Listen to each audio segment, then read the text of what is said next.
Uber stock price is up 60% year to date in 2025. And of course, I'm happy about that. I rated Uber as the best stock to buy this year. And of course, I'm happy about a 60% rate of return.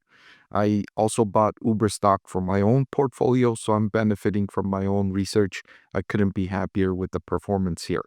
Now, investors are asking me, should they buy Uber stock before the company announces earnings on November 4th? Or maybe should they wait until after? Or should they even buy Uber stock at all after price has increased by so much? I want to thank the Motley Fool for sponsoring this video.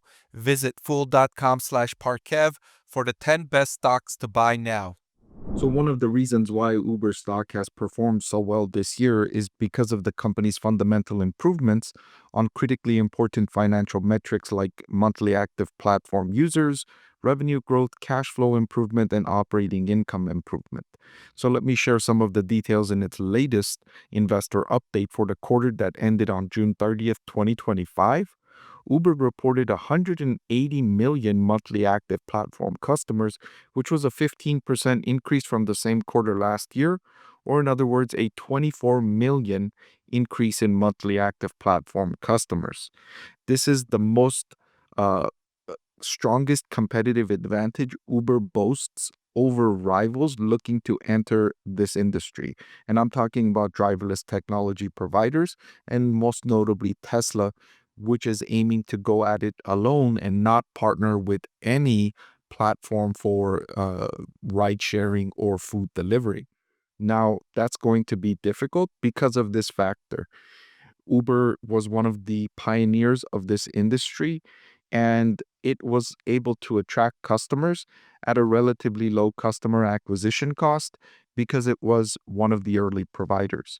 And so, if Tesla was to try and accumulate this many monthly active customers, it would cost Tesla significantly more if they're even able to extract these customers away from Uber, which have been using the app regularly for some time now.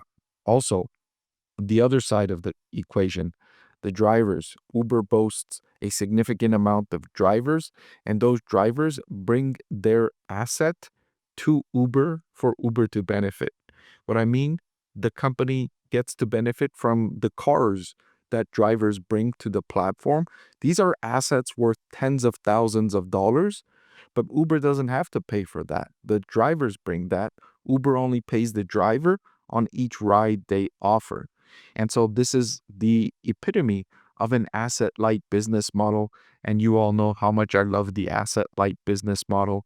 It allows companies to grow and scale more effectively and more quickly because they're not restricted with these large capital investments. It's the opposite of a car company, right? Car companies, in order to grow, they have to spend billions of dollars in building these manufacturing facilities and maintaining them with a few more billions of dollars, and then billions of dollars needed on research and development continuously. That's a very heavy business, difficult to grow, unattractive for investors, and you've seen car companies struggle over decades. Not my favorite industry. In fact, the car industry is one of my least favorite industries. Uber's gross bookings is also increasing, evidence of the convenience that people love and evidence of an excellent customer value proposition. $47 billion almost in gross bookings on the platform. This is how much money people spend on the Uber platform, either for rideshare or food delivery. And then Uber takes a piece of those transactions for itself. Some of that money goes to the drivers, and some of that money goes to restaurants. The rest of it goes to Uber. And that's been one of the upsides I've been talking about with driverless car technology. A lot of the money from gross bookings goes to drivers. So if Uber's able to harness driverless car technology for itself, it can be a big upside for the company. So I've looked at driverless technology not only as a risk, which it's definitely a risk. There is a huge risk that Tesla comes out with this technology that's great and they capture a large percentage of the market and take riders away from Uber. There is a risk of that happening, right?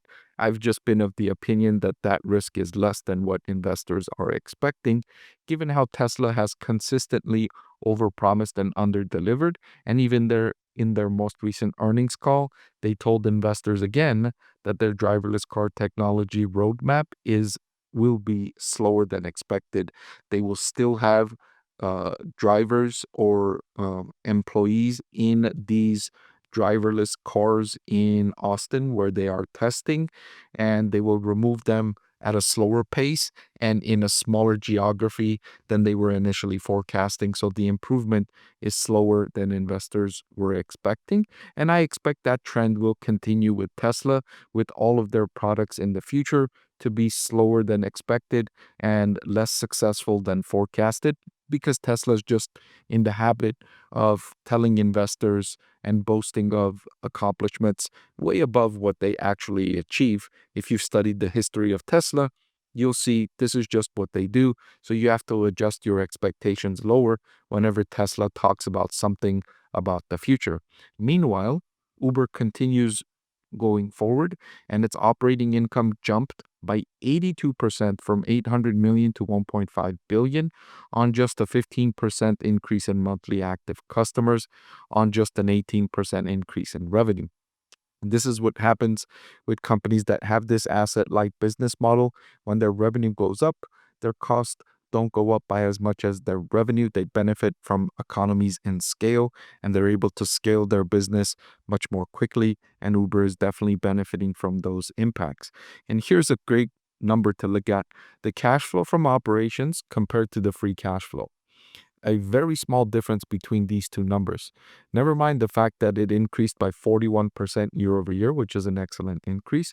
But look at the small difference between cash flow from operations and free cash flow. Between these two numbers is capital expenditures. These are investments in assets, in property, plant, equipment, in manufacturing facilities, in technology, and things like that that are long-lasting assets. You don't have very much of that need at Uber. And so that's what makes this business attractive for long-term investors.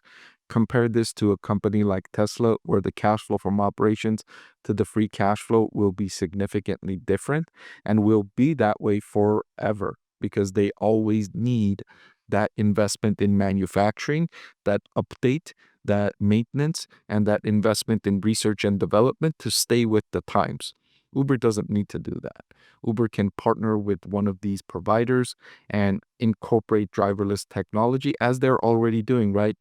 Just a few days ago, they announced the partnership with Reride to launch driverless cars already in a region in the Middle East. So they're already incorporating and they're already benefiting. They're partnered with Alphabet's Waymo, they're partnered with other providers, and they're already harnessing this technology. So Uber is, in my opinion, still undervalued even after this huge increase this year. The intrinsic value per share, which I updated today, is $130. The current market price is $96. So I see roughly 30% undervaluation here when measuring by my discounted cash flow valuation model. When measuring by the forward price to earnings ratio, it also looks cheap at a forward PE of 30.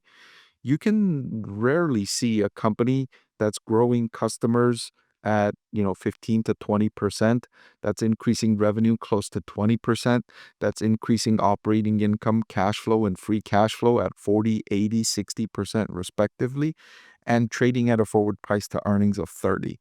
You don't see this very often. The reason why you're able to get Uber at these very low valuations is because of that risk of driverless technology, and then coupled with Tesla's excellent ability to market to investors. Tesla's been marketing its capabilities to investors as if it's going to be a breakthrough and they're going to break into this market and capture $1 trillion of revenue, and companies like Uber and Lyft are going to go extinct, and Tesla's going to be a $100 trillion company, and they've convinced investors of this fact.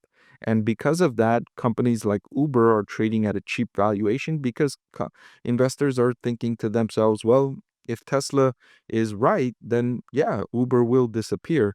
Lyft will disappear because there will be no need. Tesla can offer these driverless rides at a fraction of the price that Uber can offer and Lyft can offer. And so what will be the need for these companies? But I mean, come on. Have you been following Tesla? Have you heard the management team and all their boastful claims? How many of their claims have actually come to fact? Or how many times have they said they're going to do this and they actually do something way below what they said they're going to do? Just recently, for the past several years, they've been telling investors they're going to come out with the $25,000 model. Instead, they gave uh, a $37,000 model, 50% above what they were initially expecting, and much lower specs than what they were initially forecasting. Driverless cars, they've been saying for years they're going to have them on the road and generating billions of dollars in revenue next year, next year, next year. And they've been saying that for, I can't count how many years now. And on I can go with all of the over promises and under delivers. So if you're really expecting Tesla to deliver what they said they're going to deliver, I would encourage you to look at the history of the company, the history of their forecast, and compare them with the actual deliveries. And after you conduct that research and you still come to that conclusion, then okay, I understand if you don't want to own Uber stock. Maybe Uber's not right for you. Maybe you truly believe in Tesla. And if that's you, then I would recommend not going with Uber. But for the rest of us who look at the facts and look at the numbers and adjust accordingly, I think Uber still makes an attractive investment. Now, whether or not you should buy before or after earnings, I don't see any catalyst that's going to increase Uber stock price after earnings. They're not going to be able to eliminate that risk from driverless technology in their earnings report.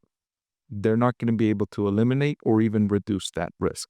So if you want to be more prudent, you can wait until after earnings and then buy Uber stock, as I think the valuation will still be roughly around where it is today, whereas there is some downside if there are any question marks surrounding Uber's strategy towards driverless technology. Hey everyone, I'm excited to announce that my book is finally available for sale.